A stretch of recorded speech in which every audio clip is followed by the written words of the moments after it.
Hello students, कैसे हैं आप लोग। मैं केशव जाखोटे एक बार फिर आप सभी लोगों का स्वागत करता हूं। आज हम लोग इलेक्ट्रोकेमिस्ट्री में एक नया टॉपिक शुरू कर रहे हैं, that is known as electrolytic cell. Last class तक इलेक्ट्रोकेमिकल सेल पूरा कर चुके हैं, ठीक है। अब आगे बढ़ते हैं और अब अपन देखते हैं इलेक्ट्रोलाइटिक सेल होता क्या है। तो देखिए इलेक्ट्रोलाइटिक सेल क्या होता है। इलेक्ट्रोलाइटिक सेल एक ऐसा सेल है जिसमें हम लोग क्या यूज करते हैं, जिसमें हम लोग यूज करते हैं इलेक्ट्रिसिटी। उससे होता क्या है, टू प्रोड्यूस केमिकल एनर्जी।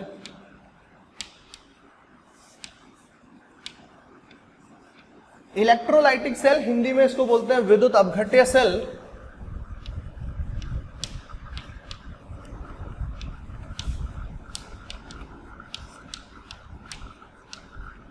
आप तो बस इसको इतना ध्यान रखिए कि विद्युत अपघट्य सेल या इलेक्ट्रोलाइटिक सेल ऐसा सेल होता है जो इलेक्ट्रिसिटी की हेल्प से केमिकल एनर्जी प्रोड्यूस करता है। यह बात हम सब जानते हैं, energy can neither be created nor be destroyed, just converted from one form to another. ऊर्जा न बनाई जा सकती है न नष्ट की जा सकती है, केवल एक रूप से दूसरे रूप में परिवर्तित की जा सकती है। यही पढ़ा है हम लोगों ने। तो यहां पर इलेक्ट्रिकल एनर्जी जो है वो कन्वर्ट हो जाती है किसके अंदर में, केमिकल एनर्जी के अंदर में, ठीक है। हमें इस सेल के बारे में पता कब चला, पता चलने की वजह क्या थी, कैसे हुआ, मतलब अभी तक क्या इलेक्ट्रोकेमिकल सेल से सारे काम नहीं हो रहे थे क्या, इलेक्ट्रोकेमिकल सेल से सारे काम हो रहे थे, लेकिन ऐसा क्या जरूरत पड़ गई जिससे कि हम लोग को इलेक्ट्रोलाइटिक सेल के बारे में भी सोचना पड़ा। मतलब हम केमिकल एनर्जी को इलेक्ट्रिकल एनर्जी में कन्वर्ट कर देते थे ना, राइट ना, खुद से रिएक्शन हो जाती थी। वोल्टमीटर, यहां पे एक वोल्टमीटर लगाते थे, वोल्टमीटर पे रीडिंग आती थी ना, वोल्टेज आता था ना, वोल्टेज आता था, इसका मतलब सेल पोटेंशियल अवेलेबल था। सेल पोटेंशियल अवेलेबल है, इसका मतलब क्या है कि ये जो सिस्टम है अपनी केमिकल एनर्जी की हेल्प से क्या प्रोड्यूस कर देता है, इलेक्ट्रिकल एनर्जी प्रोड्यूस कर देता है। इलेक्ट्रॉन्स का मूवमेंट स्वतः होता था, इलेक्ट्रॉन्स खुद से मूव करते थे। इसका मतलब क्या हुआ, इलेक्ट्रॉन का मूवमेंट होता है तो अपोजिट डायरेक्शन में करंट का फ्लो होता है। तो मतलब इलेक्ट्रोकेमिकल सेल केमिकल्स की हेल्प से, केमिकल एनर्जी की हेल्प से इलेक्ट्रिकल एनर्जी प्रोड्यूस कर देता था। क्या वो सफिशिएंट नहीं था क्या, इट वाज सफिशिएंट। लेकिन हमें पता कैसे चला कि कोई एक दूसरा सेल भी बन सकता है। तो देखो पता कैसे चला, let's imagine it is zinc and it is copper. एक एग्जाम्पल समझा रहा हूं, एक बार इसको आप समझना, ये यहां पर है क्या, है ना। और अदरवाइज चलो जिंक और कॉपर ही मानते हैं यहां पर, है ना। और इस सॉल्यूशन में CuSO4 फिल किया हुआ है 1 capital M, CuSO4 1 capital M concentration पे फिल किया हुआ है, एक जिंक और एक कॉपर। ढंग से समझिएगा, ये मैंने यहां से ऐसा एक वायर से इसको कनेक्ट कर दिया, बीच में मैंने यहां पर लगा दिया अमीटर और यहां पे लगा दिया वोल्ट मीटर, राइट।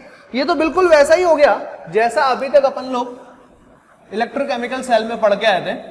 जो भी मेटल ज्यादा रिएक्टिव होगा वो मेटल ऑक्सीडाइज करेगा, उस मेटल का ऑक्सीडेशन होगा, और जो मेटल लेस रिएक्टिव होगा वो मेटल क्या कर जाएगा, रिडक्शन कर जाएगा, राइट। ये चीज हम लोग ऑलरेडी पहले कवर कर चुके हैं, तो इस पे बहुत ज्यादा फोकस नहीं करते, राइट। अब देखिए काम करते हैं, बाहर से एक बैटरी लगाते हैं। इस सेल के लिए मैंने आप लोगों को डेटा दिया था जिंक कॉपर के लिए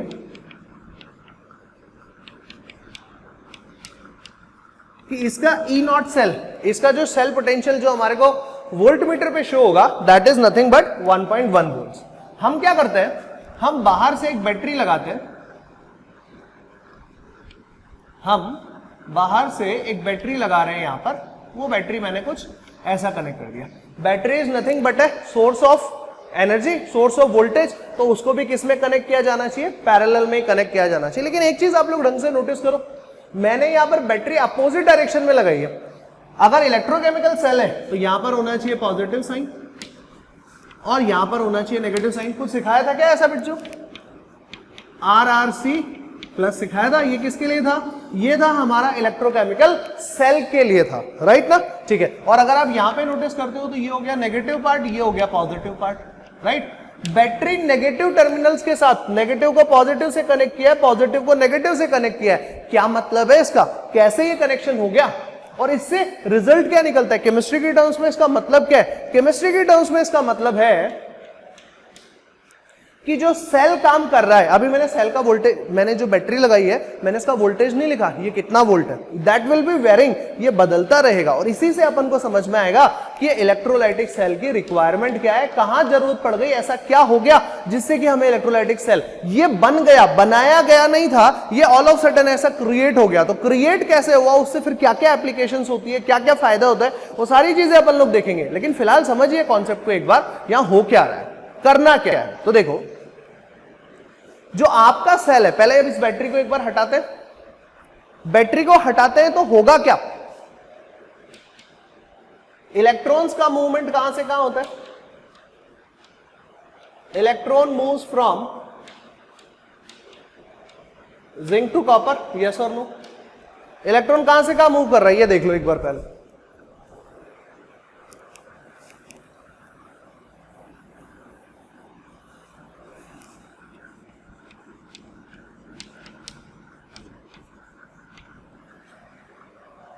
ये जो ट्रिक थी ये यहां लिख देता हूं, RRC। देखिए, इलेक्ट्रॉन तो जिंक से कॉपर की तरफ मूव करते हैं, बट जब आपने बैटरी लगा दी व्हाइल प्लेसिंग एक्सटर्नल बैटरी, है ना, एक्सटर्नल बैटरी लगा दी अपोजिट टर्मिनल्स के साथ में, अब इलेक्ट्रॉन किधर मूव करेंगे, तो इलेक्ट्रॉन मूव करेंगे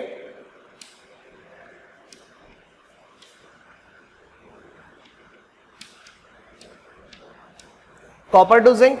देखो, आप इसको ऐसा समझ लो, इलेक्ट्रॉन इस डायरेक्शन में आएंगे तो करंट इसके अपोजिट डायरेक्शन में जाना चाहिए, ऑब्वियसली बैटरी यही तो करती है, यस और नो। तो अब मुझे बताओ, हमने जो सेल बनाया उसमें इलेक्ट्रॉन का मूवमेंट इस डायरेक्शन में जिंक से कॉपर की तरफ, राइट, और जो बैटरी आपने लगाई है उस बैटरी की वजह से जो अब इलेक्ट्रॉन्स का मूवमेंट हो रहा है वो किधर से किधर हो रहा है, कॉपर से जिंक की तरफ हो रहा है। तो इसका मतलब एक इफेक्ट इस डायरेक्शन में लग रहा है जो ये सेल प्रोड्यूस कर रहा है, और दूसरा इफेक्ट जो बैटरी प्रोड्यूस कर रही है वो इलेक्ट्रॉन्स को इधर भेज रहा है।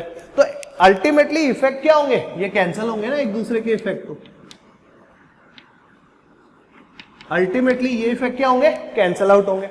नेट इफेक्ट कैंसिल करने से मिलेगा, नेट इफेक्ट प्लस करने से नहीं मिलेगा, माइनस करने से मिलेगा, यस और नो।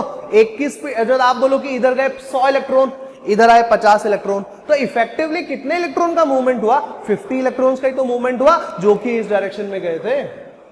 आया समझ में अपन को। तो अब देखिए, ये जो है बैटरी, इसका वोल्टेज हम रख देते हैं, इसे मान लो 0.8 वोल्ट।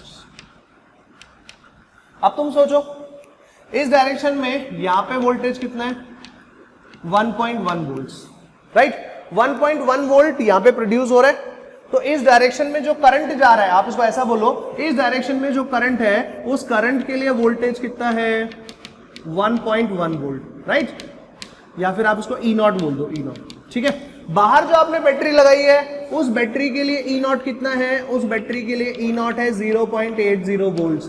क्या मतलब हुआ, नेट इफेक्ट किस डायरेक्शन में होगा, नेट इफेक्ट जिंक से कॉपर की डायरेक्शन में होगा 0.3 वोल्ट, इसका आंसर आ जाएगा, क्योंकि 1.1 वोल्ट इस डायरेक्शन में है, अपोजिट डायरेक्शन में 0.8 वोल्ट्स जो है वो करंट पास हो रहा है। तो यहां पर हम क्या बोलेंगे, नेट इफेक्ट कितना आया, नेट इफेक्ट हो गया 0.30 राइट। अभी भी अपन क्या बोलेंगे, इलेक्ट्रॉन किस डायरेक्शन में मूव करता है, जिंक से कॉपर की डायरेक्शन में, ठीक है। करंट का डायरेक्शन इसके अपोजिट होता है। हमारे को यहाँ पे वोल्ट मीटर पे कितना रीडिंग दिखेगा, 0.30 वोल्ट का रीडिंग दिखेगा। क्लियर। नेक्स्ट केस देखो, नेक्स्ट केस के अंदर में यहां पर हम क्या कर देते हैं, बैटरी लगा देते हैं जिसका वोल्टेज है 1.1 वोल्ट।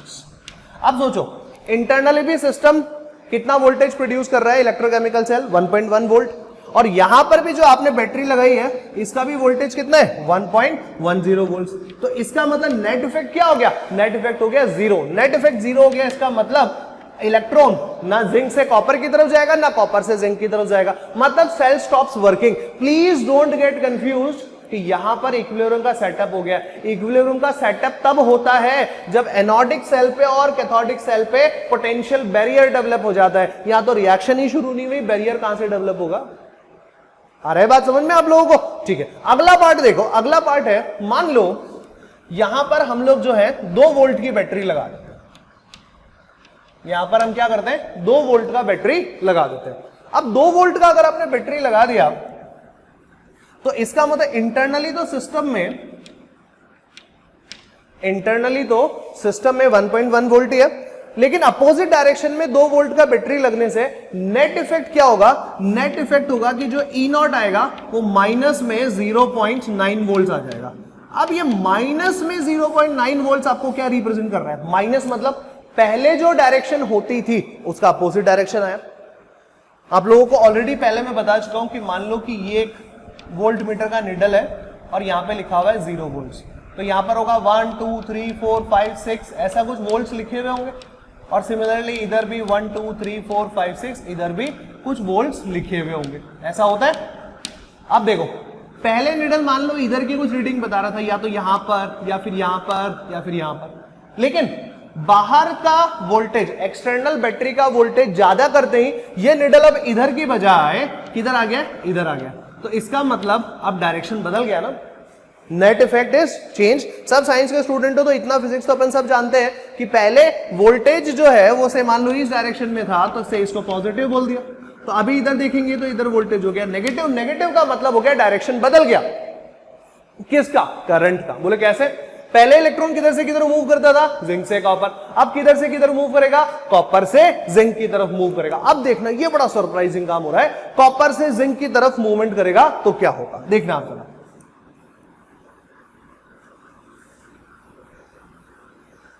जरा समझना आप क्या होगा। अगर इलेक्ट्रॉन कॉपर से जिंक की तरफ मूव करेगा तो वो केवल तभी कर सकता है जब कॉपर अपने 2 इलेक्ट्रॉन क्या करें, यहां से बाहर निकाले और कुछ इस तरीके का रिएक्शन हो जाए, राइट। अब ये इलेक्ट्रॉन यहां से बाहर निकले, यहां से बाहर निकल के किसके पास आएंगे, जिंक के पास आएंगे। यहां से इलेक्ट्रॉन बाहर निकलोगे, इधर की तरफ आओगे, ये इलेक्ट्रॉन यहां पे इधर की तरफ आएंगे। आप समझो एक बार कॉन्सेप्ट को, मैंने सिर्फ यहां पे बेसिक कॉन्सेप्ट बताया कि इलेक्ट्रोलाइटिक सेल एक्चुअल में बना कैसे। तो देखना जरा, यहां से इलेक्ट्रॉन निकले, जिंक के पास है, क्या जिंक को इलेक्ट्रॉन चाहिए, नहीं, जिंक भी मेटल है तो जिंक को इलेक्ट्रॉन नहीं चाहिए, लेकिन ये मेटल किसके पास, ये इलेक्ट्रॉन्स किसके पास आ जाते हैं, सोल्यूशन के पास आ जाते हैं। सोल्यूशन में कौन से आयंस अवेलेबल है, सोल्यूशन में या तो Cu+2 आयंस अवेलेबल है या फिर SO4-2 आयंस अवेलेबल है, बस ये 2 ही तो आयंस अवेलेबल है। तो इसका मतलब हुआ कि अगली जो रिएक्शन होगी वो होगी Cu+2 आयंस जो कि मीडियम में प्रेजेंट है, ये इलेक्ट्रॉन गेन करेंगे और कॉपर सॉलिड बन जाएगा, राइट। ये कहां पे हुआ, एट जिंक इलेक्ट्रॉन। ये कहां पे हुआ है, जिंक इलेक्ट्रोड पे हुआ है। ये वाली रिएक्शन कहां हुई है, एट कॉपर इलेक्ट्रोड। अब अगर आप ढंग से देखोगे तो इसका मतलब हो गया कि यहां पर तो हो गया ऑक्सीडेशन और यहां पर हो गया से रिडक्शन, यही तो हुआ, राइट। और आप धीरे धीरे नोटिस करेंगे कि ये जितना रॉड पानी के अंदर में डूबा हुआ है उसके ऊपर धीरे धीरे कॉपर की लेयर जमा हो जाएगी। इस पूरे के ऊपर कैसी लेयर जमा हो जाएगी, कॉपर की लेयर इसके ऊपर में जमा हो जाएगी, राइट। अब एक चीज जो बड़ी सरप्राइजिंग हो रही है यहां पर, वो क्या है बच्चों, वो ये है जिंक और कॉपर में से ज्यादा रिएक्टिव कौन है, जिंक। तो इलेक्ट्रॉन डोनेट किसको करना चाहिए, जिंक को करना चाहिए, बट यहां पे हो क्या रहा है, कौन इलेक्ट्रॉन डोनेट कर रहा है, कॉपर इलेक्ट्रॉन डोनेट कर रहा है। तो इसका मतलब यह हुआ कि जो रिएक्शन खुद से नहीं हो सकती हैं उन रिएक्शंस को हम बोलते हैं नॉन स्पॉन्टेनियस रिएक्शंस। और नॉन स्पॉन्टेनियस रिएक्शन को परफॉर्म करने के लिए हमें एक्सटर्नल सपोर्ट चाहिए। एक्सटर्नल सपोर्ट हमारे पास देखिए 2 वोल्ट्स का है, मतलब इसके इंटरनल वोल्टेज से, इंटरनल सेल पोटेंशियल से ज्यादा की बैटरी लगा दी, तो इसका मतलब ओरिजिनल इफेक्ट अब किसका अवेलेबल है, इस एक्सटर्नल बैटरी का ही तो अवेलेबल है। ये एक्सटर्नल बैटरी ही अवेलेबल है, तो इसका मतलब अब हम यहां पे कौन से रिएक्शंस परफॉर्म करा सकते हैं, हम यहां पर नॉन स्पॉन्टेनियस रिएक्शन भी परफॉर्म करा सकते हैं। अब तुम बोलोगे सर स्पॉन्टेनियस भी करा सकते हैं क्या, यस स्पॉन्टेनियस भी करा सकते हैं, स्पॉन्टेनियस को बढ़ा सकते हैं। देखो कैसे, अगर ये बैटरी के टर्मिनल्स अपोजिट कर दिए जाते तो यहां पर चाहे सेल का पोटेंशियल मानो चाहे एक्सटर्नल बैटरी का पोटेंशियल मानो, दोनों का नेट इफेक्ट एक ही डायरेक्शन में तो होता। यस और नो, एक ही डायरेक्शन में होता ना। तो इसलिए यहां पर जो बेस्ट पार्ट है वो बेस्ट पार्ट यही है कि हम लोग यहां पर जब भी एक्सटर्नल बैटरी सिग्निफिकेंट वोल्टेज की होती है, एक्सटर्नल बैटरी सिग्निफिकेंट वोल्टेज की होती है, तो हम चाहें तो यहां पर स्पॉन्टेनियस रिएक्शंस को भी परफॉर्म करा सकते हैं। ये इसका सबसे बड़ा फायदा है। देखिए इलेक्ट्रोकेमिकल सेल लगभग सारी रिएक्शंस परफॉर्म करता है, लेकिन इलेक्ट्रोकेमिकल सेल कभी भी नॉन स्पॉन्टेनियस रिएक्शंस परफॉर्म नहीं कर सकता। अगर कर भी सकता है तो उसका कोई वोल्टेज, उसकी कोई रीडिंग नहीं बता सकता हमको। लेकिन यहां पर हमारे पास इलेक्ट्रोलाइटिक सेल एक ऐसा सेल है जो नॉन स्पॉन्टेनियस रिएक्शंस भी परफॉर्म कर सकता है। आया समझ में? ठीक है, तो देखिए वापस से अब चीजों को एक बार अंडरस्टैंड करते हैं और कॉन्सेप्ट को और बेटर बनाते हैं। तो देखिए सबसे पहली चीज जो हम लोगों को समझ में आई वो यही है कि इलेक्ट्रोलाइटिक सेल क्या होता है। इलेक्ट्रोलाइटिक सेल एक ऐसा सेल होता है जो इलेक्ट्रिसिटी की हेल्प से या इलेक्ट्रिसिटी को यूज करके केमिकल एनर्जी प्रोड्यूस कर देता है, राइट? ठीक है, अब बोले इसकी जरूरत क्यों पड़ी? तो इसकी जरूरत है क्योंकि इस सेल की हेल्प से हम लोग क्या कर सकते हैं, इस सेल की हेल्प से हम लोग नॉन स्पॉन्टेनियस रिएक्शंस को भी परफॉर्म करा सकते हैं, राइट? तो डेफिनेशन वाला पार्ट कंप्लीट हो गया। इसकी जरूरत क्यों पड़ी ये अपन को क्लियर हो गया। ठीक है, अब अपन बात करते हैं इसकी कैरेक्टरिस्टिक्स के बारे में। क्या क्या स्पेशल कैरेक्टरिस्टिक्स हैं इसकी, ये अपन लोग अब यहां पर देखते हैं। तो देखिए एक बार एक बिल्कुल सिंपल सेल बना लेते हैं ताकि अपन को कॉन्सेप्ट जो है वो अच्छे से समझ में आ जाए। देखिए इस सेल के अंदर में हमने कोई इलेक्ट्रोलाइट फिल कर दिया एट दिस स्टेज। अभी मैं आपको ये नहीं बता रहा हूं कि ये इलेक्ट्रोलाइट कैसा है, और बाय द वे इलेक्ट्रोलाइट का मतलब क्या होता है। इलेक्ट्रोलाइट एक ऐसा विद्युत, हिंदी में बोलते हैं इसको विद्युत अपघट्य, एक ऐसा पदार्थ होता है जिसे पानी में मिक्स किया जाए, जिसे किसी अच्छे विलायक में मिक्स किया जाए तो ये पूर्णतया आयनित हो जाना चाहिए। It should be completely ionised upon dissolution in a good solvent. ठीक है, एक इलेक्ट्रोड ये हो गया यहां पर, एक दूसरा इलेक्ट्रोड ये लगा दिया। देखिए बाहर से हमने जोड़ दिया बैटरी, ये बाहर से हमने इसके अंदर में बैटरी जोड़ दी। ठीक है, आप चाहे तो यहां पर गैल्वेनोमीटर भी लगा सकते हैं जिससे पता रहेगा कि फ्लक्चुएशन हो रहा है कि नहीं हो रहा, कितना करंट पास हो रहा है। इसके लिए सीरीज में लगा दो एमीटर, और चाहो तो अलग से वोल्टेज लगा दो ताकि पता चल जाएगा कि इस बैटरी का वोल्टेज कितना है, राइट? अब देखो अपन तो कन्वेंशंस को फॉलो करेंगे, पहले हमेशा कन्वेंशंस को फॉलो करेंगे।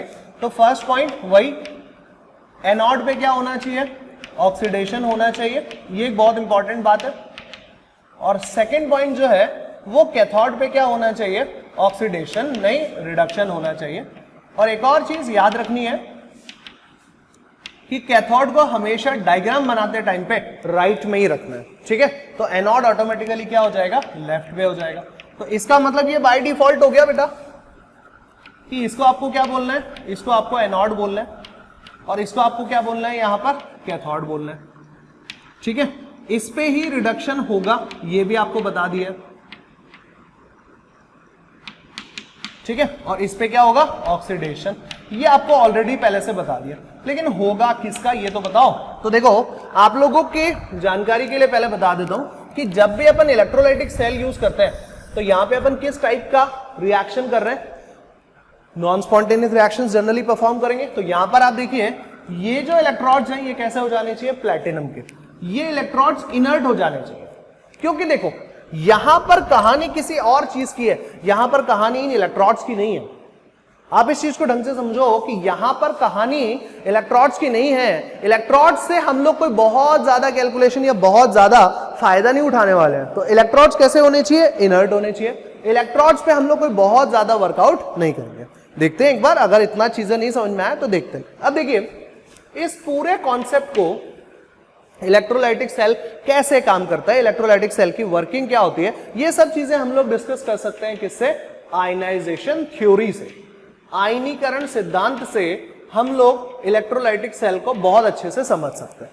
अब आयनीकरण सिद्धांत क्या होता है और देखना अब कैसे होता है। तो देखो सबसे पहले अभी मैंने आपको बोला था कि हम लोग यहां पर क्या यूज कर रहे हैं, इलेक्ट्रोलाइट यूज कर रहे हैं। Electrolyte is nothing but a powder.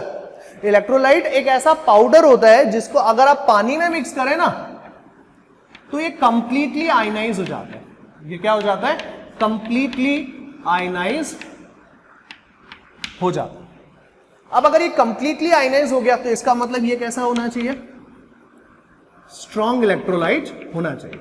तो याद रखना इलेक्ट्रोलाइटिक सेल के अंदर में हम लोग यहां पर इलेक्ट्रोलाइट्स यूज करते हैं, इसलिए इसका नाम क्या रख दिया हम लोगों ने, विद्युत अपघट्य सेल, इलेक्ट्रोलाइटिक सेल हम लोगों ने यहां पर रख दिया। लेकिन याद रखना यहां पर सारी कैलकुलेशन, सारी कहानी शुरू ही तब होगी जब आप ये बैटरी जो है, जब आप यहां पर एक्सटर्नल बैटरी लगाओगे।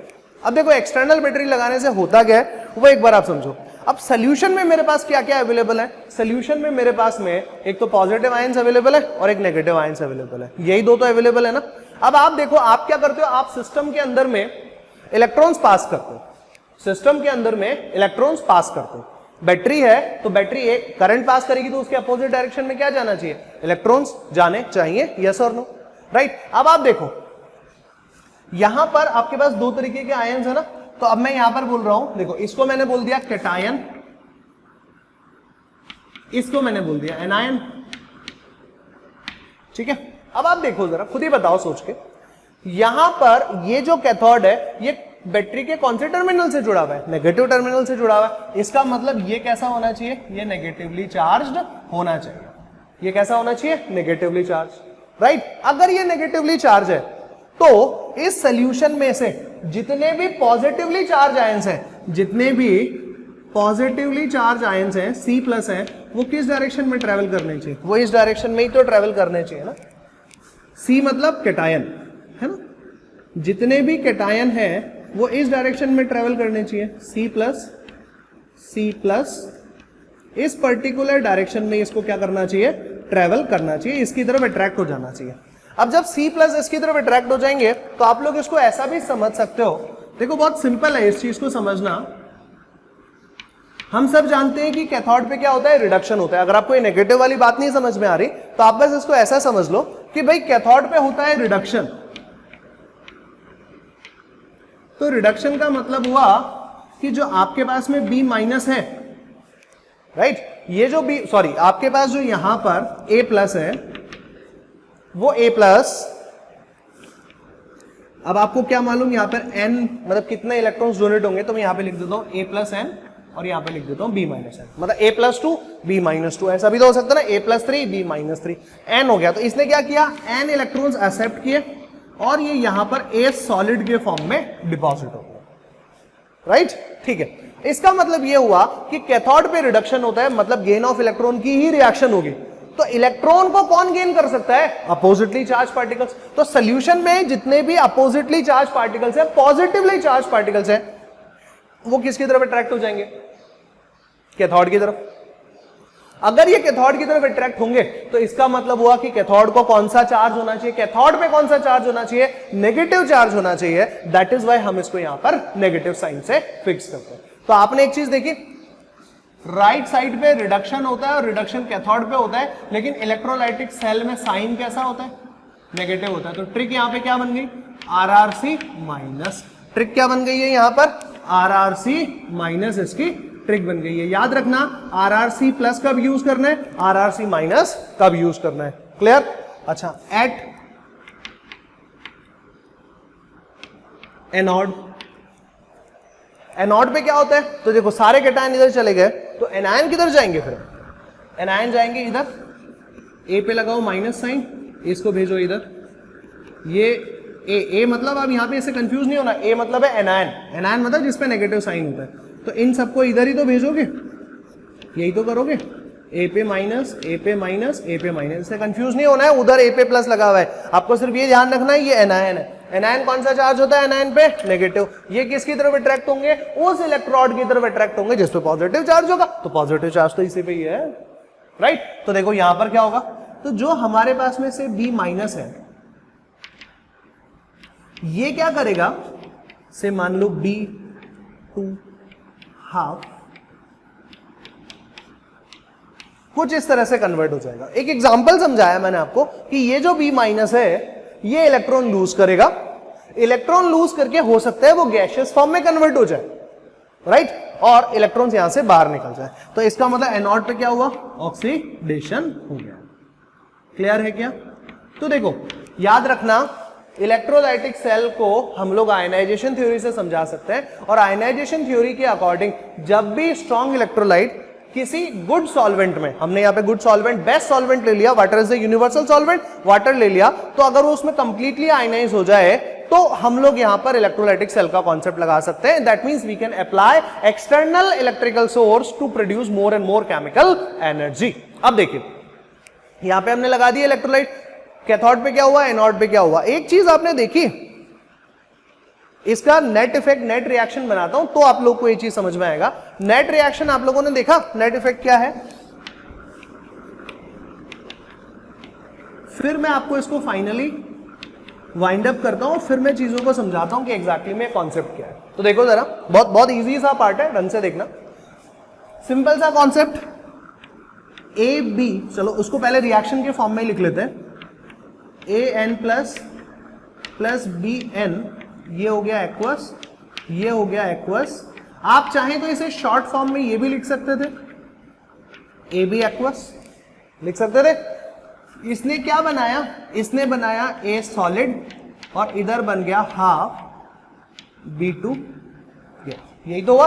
दोनों रिएक्शंस को जब आप ऐड करेंगे तो इलेक्ट्रॉन से इलेक्ट्रॉन कैंसिल आउट हो जाएंगे और आपके पास में ए सॉलिड और हाफ B2 बच जाएगा. तो इसका मतलब बस यही तो इसकी नेट रिएक्शन हुई ना. यस और नो, क्या मिला, कुछ कंपोनेंट्स मिले, जैसे ए कोई कंपोनेंट मिला और कोई B2 गैस मिला. That means these are nothing but products, these are nothing but products obtained at cathode and anode respectively. A solid has been obtained at cathode, B2 gas has been obtained at anode. Yes or no? तो इसका मतलब यह हुआ कि electrolytic cell में ionization theory लगानी चाहिए.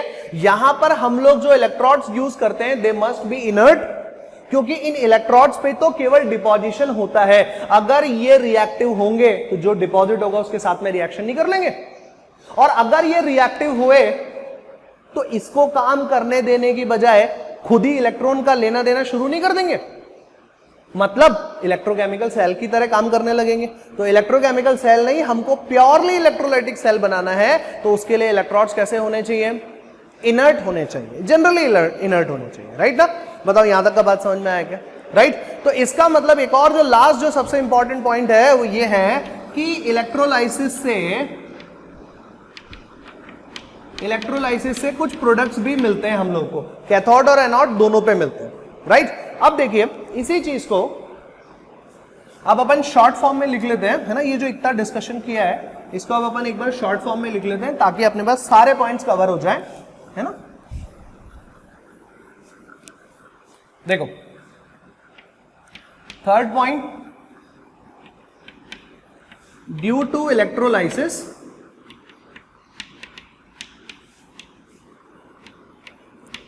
products are obtained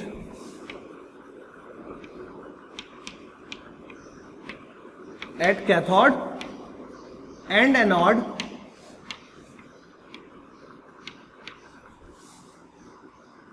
respectively. दोनों पे ही मिलते हैं ना हमको तो ये चीज दोनों पे ही मिलती है. फोर्थ नंबर का पॉइंट, किस पे क्या मिलता है कैसे पता चलेगा. तो देखो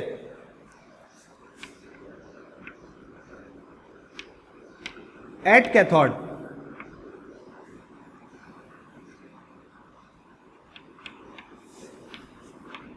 cations gets reduced and form relevant product.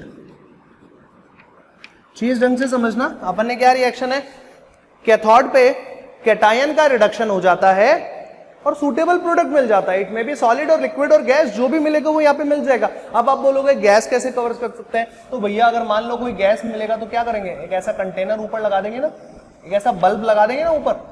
तो अब देखो ये बल्ब में क्या होता रहेगा, ये बल्ब में ऊपर गैस इकट्ठी होती रहेगी. यस और नो. गैस की डेंसिटी कम होती है तो गैस तो ऑटोमेटिकली कहां चली जाएगी, ऊपर की तरफ चली जाएगी ना.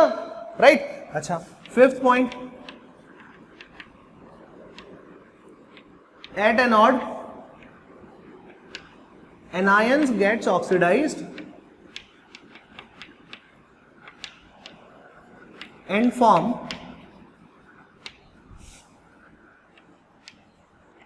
Suitable products. जो भी प्रोडक्ट्स बनेंगे वो यहां पर इस तरह से बन जाएंगे। तो बस कई बार ये पूछ लेते हैं एनोड पर किसका ऑक्सीडेशन होता है, कैटायन का या एनायन का, ठीक है ना। तो इस तरह से कई बार चीजें आप लोगों से पूछी जा सकती है। और एक बहुत इंपॉर्टेंट पॉइंट आपको बताता हूं यहां पर, याद रखना जनरली, हमेशा नहीं, generally electrodes should be inert. Generally जो हम लोग इनर्ट यहां पे इलेक्ट्रोड्स यूज करेंगे वो कैसे होने चाहिए, वो इनर्ट होने चाहिए, otherwise they will make a reaction and disturb the electrolytic cell. तो देखिए अपन लोग यहां पर इलेक्ट्रोलाइटिक सेल क्या होता है, उसकी रिक्वायरमेंट क्या है, उसकी कैरेक्टरिस्टिक्स क्या है, कैसे उसकी वर्किंग होती है, क्या क्या फीचर्स हैं, ये अपन लोग यहां पर डिस्कस कर चुके हैं। बट मेरा जो पॉइंट है वो पॉइंट नंबर 4 और 5 पे मेरी गाड़ी अटक गई है। I would like to know more about product of electrolysis. मैं इस प्रोडक्ट्स के बारे में थोड़ा थोड़ा और जानना चाहता हूं। तो देखिए अगला जो टॉपिक है वो यही है, प्रोडक्ट ऑफ इलेक्ट्रोलाइसिस। इलेक्ट्रोलाइसिस करने से ये प्रोडक्ट्स कैसे मिलेंगे। लेकिन देखो इसको पढ़ने से पहले हमको थोड़ा और अच्छे से मालूम होना चाहिए कि इलेक्ट्रोलाइसिस का मतलब क्या है। इलेक्ट्रोलाइसिस का मतलब क्या है ये अपन को और जानना है। तो देखो इलेक्ट्रोलाइसिस को हिंदी में बोलते हैं विद्युत अपघटन। तो देखो कितना आसान इसका नाम, देखो हिंदी से ही समझ लो, अपघटन का मतलब होता है डिकम्पोजिशन। तो एक बार पहले इलेक्ट्रोलाइसिस की डेफिनेशन लिख रहा हूं और फिर उसके बाद के अंदर में अपन लोग प्रोडक्ट्स की बात करने वाले हैं, है ना। इलेक्ट्रोलाइसिस को हिंदी में बोलते हैं बेटा जी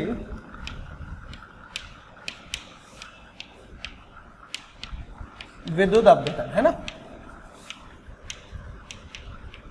the process of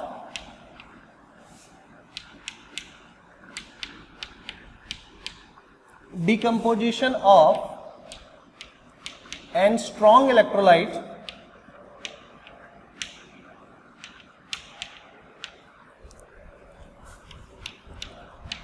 into its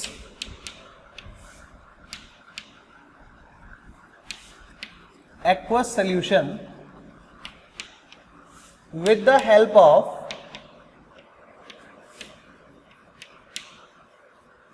electricity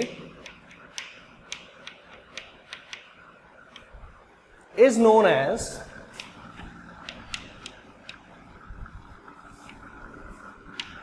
electrolysis. देखो किसी भी प्रबल विद्युत अपघट्य के जलीय विलयन में विद्युत धारा के द्वारा उसको अपने आयनों में विघटित किए जाने की प्रक्रिया को विद्युत अपघटन कहा जाता है। In simple way process of decomposition of strong electrolyte into their ions in its aqueous solution. खुद के आयंस में ही डिकम्पोज करना है। किस में होता है ऐसा, एक्वस सोल्यूशन में। करता कौन है, इलेक्ट्रिसिटी की हेल्प से ऐसा होता है। इसी प्रोसेस को क्या बोल देते हैं, इलेक्ट्रोलाइसिस बोल देते हैं, इसी को विद्युत अपघटन बोल देते हैं, राइट। और जब तक कि इलेक्ट्रोलाइट जो है वो अगर डिकम्पोज नहीं होगा तब तक आयंस नहीं बनेंगे, और जब तक आयंस नहीं बनेंगे तब तक प्रोडक्ट्स भी तो नहीं बन सकते ना। तो इलेक्ट्रोलाइसिस का मतलब आयंस बनने की जो प्रोसेस होती है उसे बोलते हैं अपन इलेक्ट्रोलाइसिस। अब देखिए अगला जो टॉपिक है वो है प्रोडक्ट ऑफ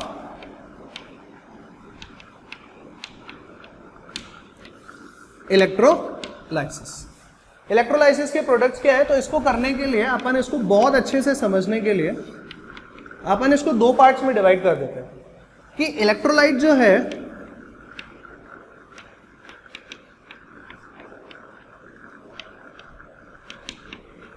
प्रेजेंट है इन इट्स फ्यूज्ड स्टेट, ठीक है, या फिर जो इलेक्ट्रोलाइट प्रेजेंट है वो प्रेजेंट है इन इट्स एक्वस स्टेट। मतलब जो इलेक्ट्रोलाइट होता है उसको अपन खुद को पिघला भी सकते हैं, मतलब खुद की फ्यूज स्टेट में भी लेके आ सकते हैं, और ऐसा भी कर सकते हैं कि उसको अपन लोग पानी में मिक्स करके उसका एक्वस सोल्यूशन बना लें। तो अपन लोग सबसे पहले जो प्रोडक्ट ऑफ इलेक्ट्रोलाइसिस पढ़ेंगे वो प्रोडक्ट ऑफ इलेक्ट्रोलाइसिस पढ़ेंगे when electrolyte is in fused state, when electrolyte is in fused state, गलित अवस्था में हो, पिघली हुई अवस्था में हो. Let's have an example. NaBr मेरे पास सॉलिड स्टेट में अवेलेबल था, इसको मैंने हीट कर दिया और ये यहां पर NaBr लिक्विड फॉर्म में, मेल्ट फॉर्म में या फ्यूज्ड फॉर्म में अवेलेबल. NaBr सॉलिड को मैंने हीट किया तो वो NaBr लिक्विड फॉर्म में अवेलेबल हो गया, मतलब मेल्ट या फ्यूज फॉर्म में हो गया. हीट करने का मतलब वेरी वेरी हाई टेम्परेचर पे ऐसा करेंगे तब होगा, अदरवाइज ऐसा नहीं हो सकता. इसका मतलब अब अगर ये लिक्विड फॉर्म में हो गया, इसका मतलब मेरे पास में क्या अवेलेबल है, Na plus in liquid form, है ना. वैसे लिक्विड फॉर्म नहीं लिखते हैं इसको, इसको फ्यूज लिखते हैं ब्रैकेट में, है ना, फ्यूज्ड. और यहां पे हो जाएगा Br माइनस फ्यूज्ड. मतलब अब आप देखो, जो सोल्यूशन हम लोग को चाहिए था, उस सोल्यूशन में हमारे पास 2 प्लैटिनम के इलेक्ट्रोड्स हैं, जो पहले डायग्राम बनाया था उसी को देखो. अब यहां पे जो सोल्यूशन है वो एक्वा सोल्यूशन नहीं है, वो फ्यूज्ड सोल्यूशन है, वो गलित विलयन है, राइट. उसमें मेरे पास में अब कौन कौन से आयंस अवेलेबल है, Na प्लस और Cl, Na प्लस और Br माइनस. अब देखिए जरा, एट कैथोड तो हम लोगों ने पढ़ा था, कैथोड पे क्या होता है, सारे के सारे जो कैटायन होते हैं वो एक तरफ इधर की तरफ आ जाते हैं, है ना. तो यहां पर जितने भी कैटायंस है वो हो गए Na प्लस, जो कि फ्यूज स्टेट में, राइट. हम सब जानते हैं कैथोड पे क्या होता है, रिडक्शन. रिडक्शन का मतलब हो गया कि ये यहां पर इलेक्ट्रॉन एक्सेप्ट करेंगे, इलेक्ट्रॉन एक्सेप्ट करेंगे तो ये यहां पर क्या डिपॉजिट हो जाएगा, मेरे पास में सोडियम सॉलिड बन जाएगा. मतलब what would be the product, sodium solid.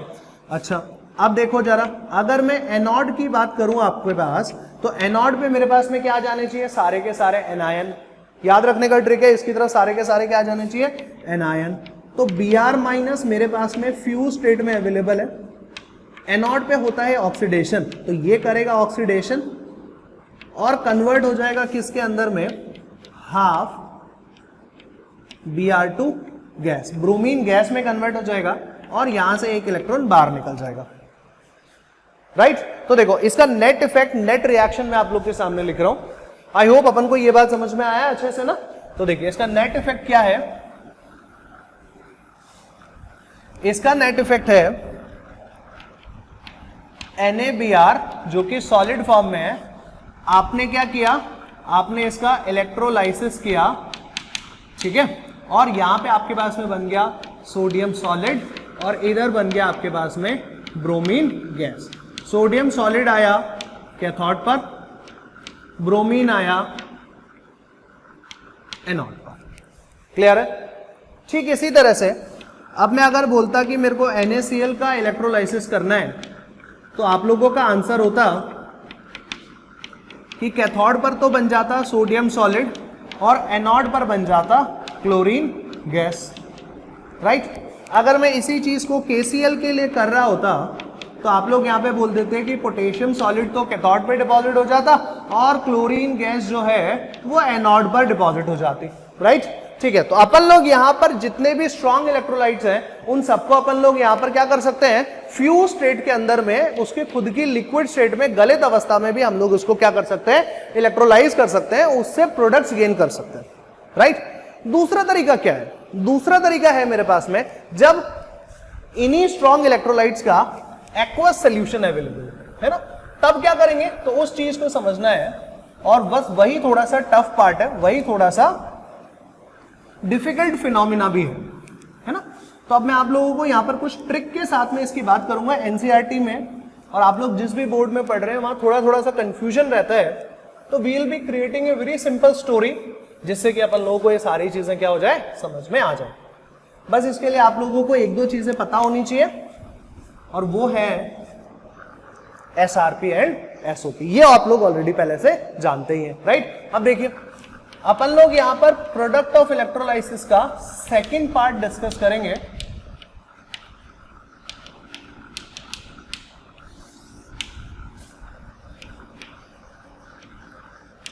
When electrolyte is in aqueous state, ये किस फॉर्म में होना चाहिए? अब अपने एक्वस फॉर्म में होना चाहिए। तो just imagine, let's have an example, NaCl solid था, आपने उसको पानी में मिक्स किया। सो नाउ अब आपके पास में क्या क्या अवेलेबल है? Na+ आयंस अवेलेबल है, आपके पास में Cl- आयंस अवेलेबल है, राइट? ठीक है, अब देखो एक बार, मैं तो यहां पर सिंपल कैलकुलेशन लगाता हूं। At cathode what happens? Cathode पे आप सब जानते हो रिडक्शन होना चाहिए। तो अब मेरे पास जो यहां पर एक्वा सोल्यूशन बन गया है, इसमें मेरे पास में दो कैटायन है। फर्स्ट इज Na+, और अगर आप वाटर में मिक्स कर रहे हो तो water is a good solvent, water is a polar solvent, तो इसका मतलब मेरे पास एक और कैटायन हो गया, दैट इज H+। ये दोनों ही इलेक्ट्रॉन गेन करेंगे और प्रोडक्ट्स बनाएंगे, राइट? लेकिन याद रखना, चाहे आप लिक्विड स्टेट में करें, चाहे आप एक्वा स्टेट में इलेक्ट्रोलाइसिस करें, हमेशा एक इलेक्ट्रोड पे एक ही प्रोडक्ट बनता है। मतलब अगर मैं कैथोड पे बात कर रहा हूं, रिडक्शन जहां पे कर रहा हूं, तो वहां पे प्रोडक्ट्स एक ही बनेगा, either sodium would be the product और hydrogen gas would be the product. दोनों में से एक ही प्रोडक्ट बनेगा, दोनों नहीं बन सकते, पहले बात तो ये ध्यान रखो, ठीक है? सिमिलरली अगर मैं यहां पर एनोड की बात करूं, तो एनोड पे होता है ऑक्सीडेशन, और सोल्यूशन में जितने भी एनायंस प्रेजेंट होते हैं बेटा, एनायंस मतलब जैसे से Cl-, ठीक है, और मेरे पास में क्या प्रेजेंट है? OH-, है ना?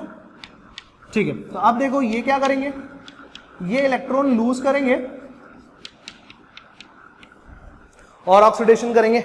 और आप यहां पे देख सकते हो कि यहां पर क्या होना चाहिए? ऑक्सीडेशन। तो ऑक्सीडेशन का मतलब हम चाहें तो हाइड्रोजन भी इसमें से रिमूव कर सकते हैं। तो हाइड्रोजन रिमूव करेंगे तो अपन बोल देते हैं कि यहां पर क्या बच गया? हाफ O2, और इधर अपने पास में आ जाएगा से हाइड्रोजन। ये इसको अपन बैलेंस कर लेंगे, हाइड्रोजन को कैसे बाहर निकाला वो अपन लोग बाद में देख लेंगे, इसको बैलेंस कैसे करना है, ठीक है ना? यहां पे आप लिख लो 1H+ प्लस में 2 इलेक्ट्रॉन्स प्लस में। अब वो कैसे किया वो अलग बात है। तो इसका मतलब हुआ कि हमारे पास जो प्रोडक्ट बना वो क्या बना? या तो क्लोरीन गैस बना या ऑक्सीजन गैस बना। तो अब कंफ्यूजन ये हो गई कि जब भी आप एक्वा स्टेट में कैलकुलेशन करते हो तो we are having an idea कि हम लोग को मालूम है कि आप दो प्रोडक्ट्स बन सकते हैं। यहां पे क्या हो जाएंगे? दो प्रोडक्ट्स बन सकते हैं। बट क्वेश्चन ये है कि दो तो बनते ही नहीं है, बनता तो एक ही प्रोडक्ट है। तो how you are going to calculate, how you are going to predict, कैसे पता चलेगा सोडियम बनेगा या हाइड्रोजन गैस बनेगा? कैसे पता चलेगा कि क्लोरीन गैस बनेगा कि ऑक्सीजन गैस बनेगा? ये पता कैसे करोगे? जब तक ये पता ही नहीं चलेगा तब तक हमारे इस प्रोडक्ट को, इस टॉपिक को डिस्कस करना ही बेकार है ना? तो अब देखो मैं आपको बोलता हूं भाई, देखो सिंपल सी बात है, एक शॉर्टकट बोलता हूं, यही शॉर्टकट हमेशा ध्यान रखना, और उसी से मैं आपको ट्रिक बताऊंगा। देखिए अपन लोग शुरू से पढ़ के आए हैं कि जिसका भी रिडक्शन होगा, तो अब यहां पे दो कॉम्पिटिटर हो गए, इन दोनों में से किसका रिडक्शन होगा? मतलब या तो ये वाली रिएक्शन होगी या फिर ये वाली रिएक्शन होगी। कोई भी रिएक्शन होगा तो रिडक्शन ही। तो रिडक्शन उसका होगा जिसके लिए एसआरपी का वैल्यू क्या होगा? ज्यादा होगा। Please remember this phenomena. तो अगर अपन को इन दोनों के एसआरपी की वैल्यूज गिवन हो तो अपन लोग पता करके बता सकते हैं कि भाई जिसका एसआरपी ज्यादा उसका रिडक्शन करवा देंगे, नहीं तो रिडक्शन नहीं करवाएंगे। That's all. आई बात समझ में? अच्छा, अगर मैं अब आपको बोलूं यहां पर कि आपको ऑक्सीडेशन करना है, तो ऑक्सीडेशन के टाइम पे रियलिटी में होता क्या है? रियलिटी में यहां पर तो एसओपी होता है ना, हम साइन बदल के उसको एसआरपी में कन्वर्ट कर देते हैं, बाकी होता तो क्या है? एसओपी है ना। तो याद रखना ऑक्सीडेशन उसका होगा। इन दोनों में से कौन सी रिएक्शन होगी? दोनों ही ऑक्सीडेशन की रिएक्शन है। कौन सी होगी ऑक्सीडेशन की रिएक्शन? वो रिएक्शन ऑक्सीडेशन की होगी जिसमें, ढंग से सुन लेना, जिसमें एसओपी का वैल्यू क्या होगा? ज्यादा होगा। आ गया बात समझ में? तो जिसका एसओपी ज्यादा उसका ऑक्सीडेशन कर देना, जिसका एसआरपी ज्यादा उसका रिडक्शन कर देना। तो one best simple way is इनकी वैल्यूज लाओ। इसके लिए ई नॉट का वैल्यू लाओ इन सबके लिए, ठीक है? ये एसओपी के फॉर्म में ले आओ, एसओपी एसआरपी किसी में भी ले आओ, हम तो कन्वर्ट कर लेंगे अपने हिसाब से। यही तो मतलब हुआ ना। तो अब एग्जामिनर जो है ना वो बहुत स्मार्ट हो गया है। एग्जामिनर आपको क्या करता है? इनकी वैल्यूज भी नहीं देगा, इनकी कोई वैल्यूज आपको नहीं देगा। अब क्या करोगे? जब इनकी कोई वैल्यूज ही नहीं देगा तो सॉल्व कैसे करोगे? तो इसके लिए अपन क्या करते हैं, अपन लोगों ने जो इलेक्ट्रोकेमिकल सीरीज पढ़ी थी उस सीरीज से ही हम लोग इसकी ट्रिक जो है वो डेवलप कर लेते हैं, और वो ट्रिक क्या है वो देख, ठीक है? तो अब अपन लोग ट्रिक देखते हैं। ये जो ट्रिक अपन लोगों ने यहां पर डिस्कस की है या लिखी हुई है, वो ट्रिक किसकी है? एक्वा सॉल्यूशंस में जब हमारे पास में कैथोड और एनोड पर दो दो प्रोडक्ट्स बनते हैं, तो अब हमारे को ई नॉट सेल का अगर वैल्यू दे दिया जाए, एसआरपी और एसओपी का वैल्यू दे दिया जाए, तो हम लोग ये बता सकते हैं कि जिसका एसआरपी ज्यादा उसका रिडक्शन करवा देंगे, जिसका एसओपी ज्यादा उसका ऑक्सीडेशन करवा देंगे। बट अनफॉर्चुनेटली एग्जामिनर हमारे को क्या करता है, ऐसा कोई डेटा देता ही नहीं है, तो फिर क्या करें? तो देखो क्या करना है। तो अब आप देखिए बेस्ट पार्ट क्या है। बेस्ट पार्ट ये है, पहले अपन लोग कैथोड पे ट्रिक समझ लेते हैं एक बार, है ना। तो देखिए हम सब जानते हैं डेटा के हिसाब से कि जो एसआरपी ऑफ H2O है, H2O का मतलब H+, उसकी वैल्यू ज्यादा होती है किस किस से? SRP of group 1, group 2, group 3 element से।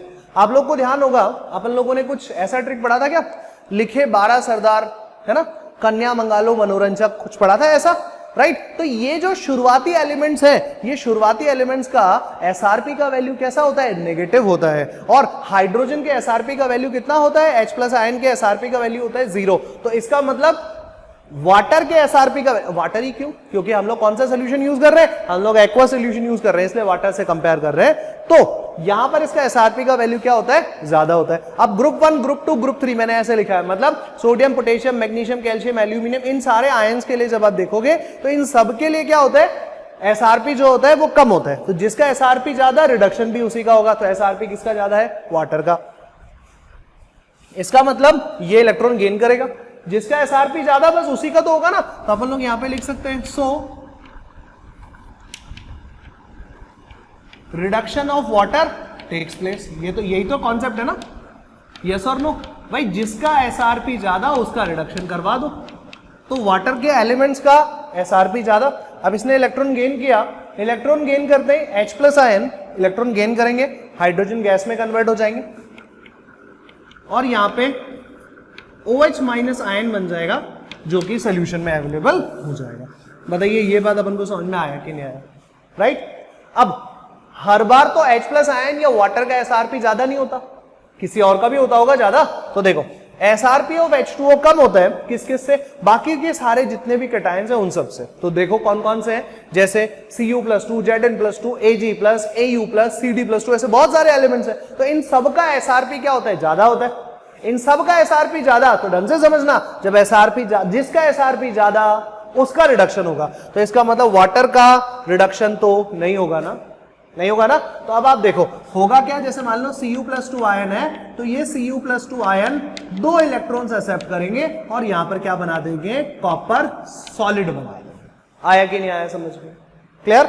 ठीक है। अब देखो ये तो हो गया एसआरपी वाला पार्ट, एसआरपी तो समझ में आ गया, ठीक है। अब देखना हम लोग एक बार एसओपी समझ लेते हैं। तो अपन ने क्या सीखा था? जिसका एसओपी ज्यादा उसका ऑक्सीडेशन होगा, जिसका एसओपी जितना ज्यादा होगा उतना जल्दी ऑक्सीडेशन होगा, मतलब वही प्रोडक्ट बनेगा। तो एसओपी ऑफ H2O ज्यादा होता है किस किस से?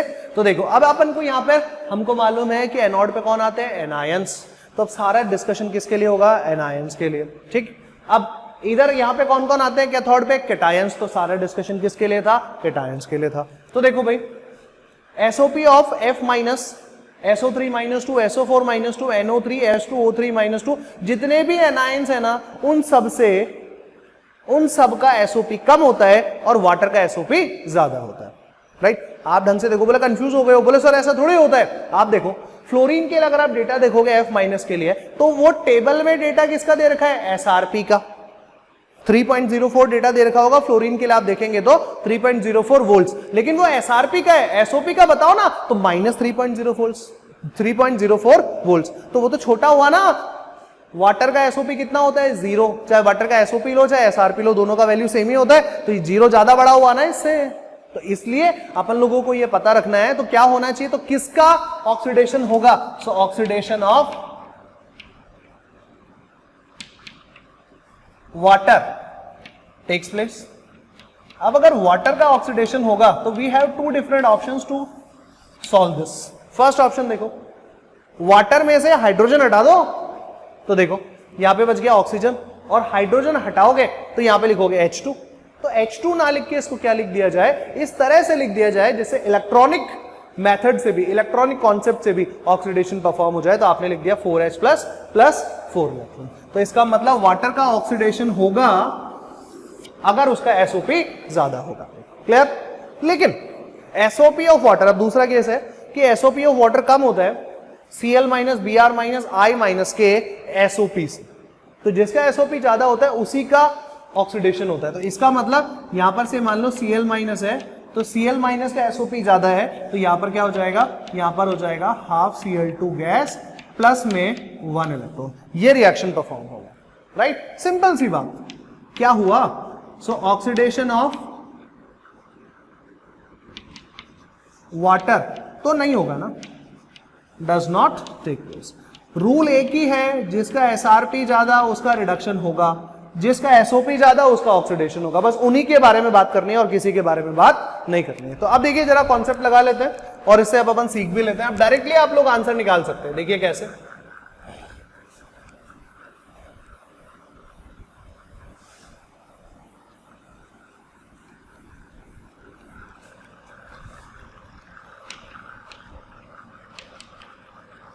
NaCl प्लस वाटर, क्या किया आपने, इलेक्ट्रोलाइसिस किया, ठीक है।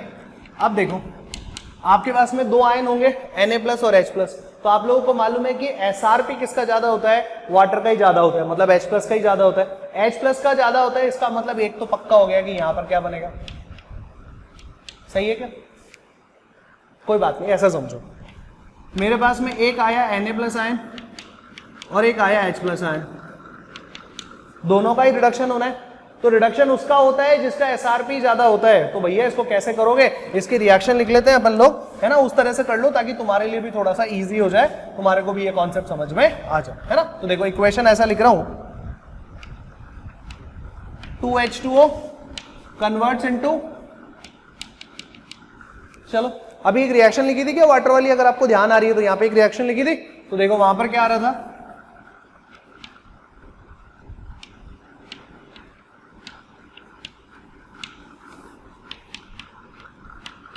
अब ठीक है, रिडक्शन करना है, वाटर का ही रिडक्शन करना है, तो वो क्या हो जाएगा, H2 प्लस 2OH माइनस में ये कन्वर्ट हो जाएगा।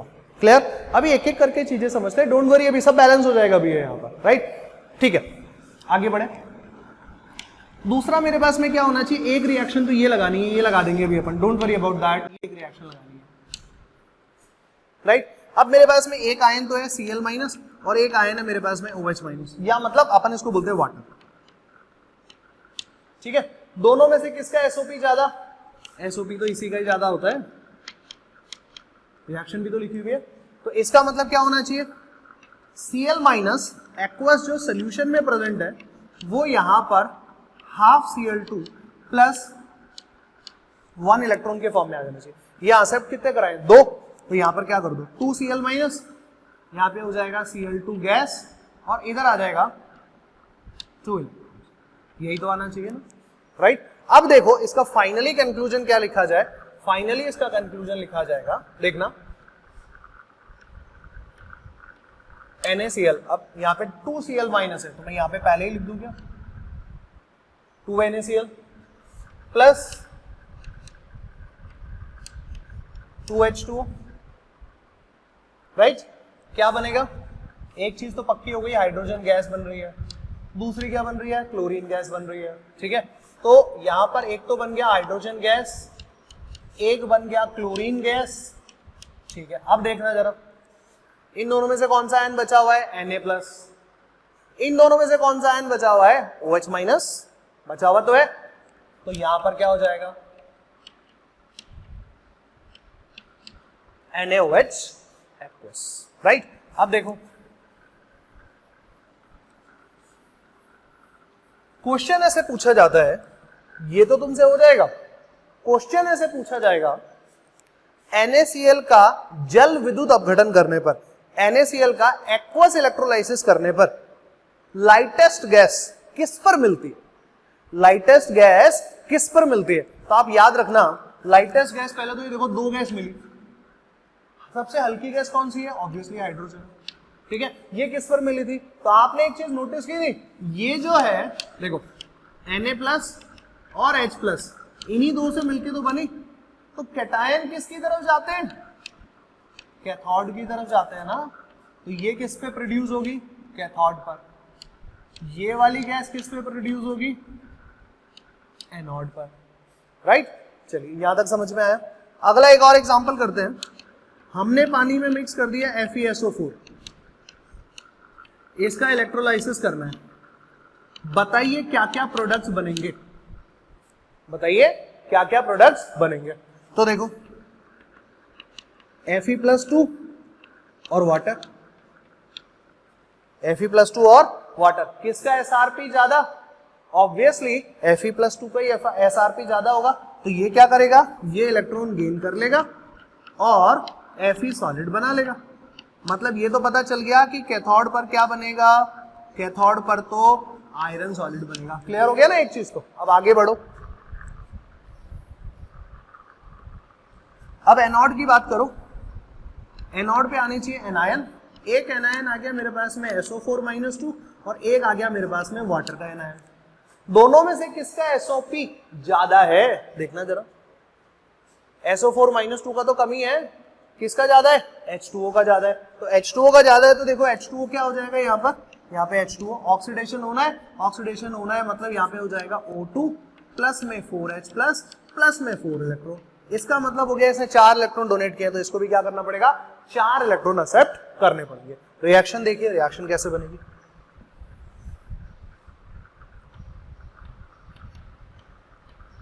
टू FeSO4 प्लस 2H2O मिलके यहाँ पे बन गया, एक तो बन गया आयरन सॉलिड, एक बन गया तुम्हारे पास में ऑक्सीजन गैस। राइट, आगे बढ़ना, ढंग से देखना अब, ठीक है। देखो यहां पर 2 आयरन लिखो पहली बात तो 4 इलेक्ट्रॉन हो जाएंगे, ये बैलेंस। इधर से यहां पर 4 इलेक्ट्रॉन आए तो यहां पे और क्या बचा है सोल्यूशन में, H+ आयन बचे हुए हैं क्या, और यहां से क्या बचा हुआ है, SO4-2 ion plus 2 SO4-2 ion बचा हुआ है। अगर आप ढंग से देखेंगे तो हम इसको क्या लिख सकते हैं, H2SO4 लिख सकते हैं, यहां पे लिख देते हैं 2H2SO4।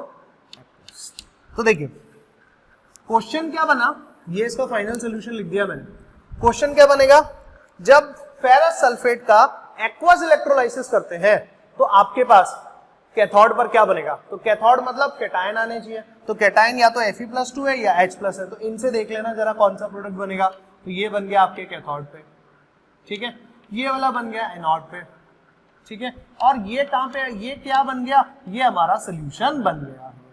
तो आप लोग को बोल सकते हैं what is the nature of solution, what is the nature of solution after aqueous electrolysis of FeSO4। तो आप बोलोगे कि वो क्या बन जाता है, एसिडिक सोल्यूशन बन जाता है, ठीक है। एसिडिक सोल्यूशन होता है तो कौन सा एसिड बनता है, तो उसका नाम भी बता सकते हो, कितने मोल्स बनते हैं ये भी बता सकते हो। तो देखो कितना आसान हो गया। अब आप लोगों को बस ये ट्रिक को फॉलो करते जाना है, किसका SRP ज्यादा है, किसका SOP ज्यादा है। ऐसे काफी क्वेश्चंस आपके DPP में दिए हुए हैं स्टूडेंट्स, आप लोग उसको पूरा करेंगे and this completes your product of electrolysis. Right, एक पार्ट और बाकी है, वो ये है कितना बना, ये आयरन सॉलिड बना ना, कितना बना। मैंने क्वेश्चन ऐसा लिखा, क्वेश्चन सुनना, 5 ग्राम FeSO4 को पानी में मिक्स किया, 2 एम्पियर का करंट पास किया, बैटरी लगाई दी, 15 मिनट तक मैंने बैटरी कनेक्ट करके रखी, उससे 2 एम्पियर का करंट पास हुआ और मेरा जो सोल्यूशन था वो सोल्यूशन में मैंने पानी के अंदर में मैंने 5 ग्राम ही FeSO4 डाला था। तो बताइए कैथोड पर कितना आयरन डिपॉजिट हुआ। मतलब अगर अब अपन को क्वांटिटी से रिलेटेड क्वेश्चंस आ जाए कि कितना हुआ, इसकी कैलकुलेशन बताओ, ये कितना ऑक्सीजन मिलेगा, कितना आयरन मिलेगा, या कितना क्लोरीन गैस मिलेगा, कितना हाइड्रोजन गैस मिलेगा, अगर अपन को ये कैलकुलेशन करनी हो तो अब अपन लोगों को कुछ रूल्स पढ़ने पड़ेंगे जिनका नाम है फैराडेज लॉ ऑफ इलेक्ट्रोलाइसिस। विद्युत अपघटन के कुछ फैराडे ने नियम दिए थे, उन लॉस से अपन लोग क्या कर सकते हैं, क्वांटिटी कैलकुलेट कर सकते हैं, वो अपन लोग डिस्कस करेंगे नेक्स्ट लेक्चर में and this will complete your electrolysis, electrolytic cell उसको कंप्लीट कर देगा। That's all for this lecture, thank you.